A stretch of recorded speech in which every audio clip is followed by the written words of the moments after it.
Good morning everyone, welcome to today's video with Euro Car Upgrades.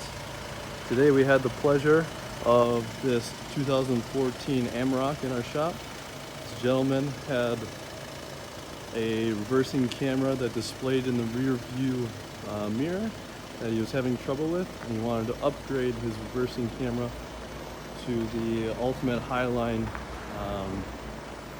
retrofit setup. Now this retrofit setup comes with dynamic lines as you're reversing, as well as a little display of the vehicle itself. Let's go inside and take a look. Alright, we're inside the Amarok now. I'll show you guys what this reversing camera is capable of.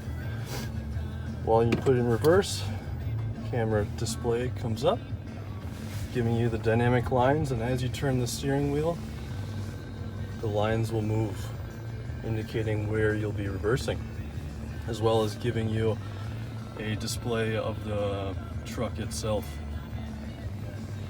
Now, we have this retrofit here at Euro Car Upgrades. Feel free to reach out to our friendly team with any questions and concerns. Thank you for watching today's video.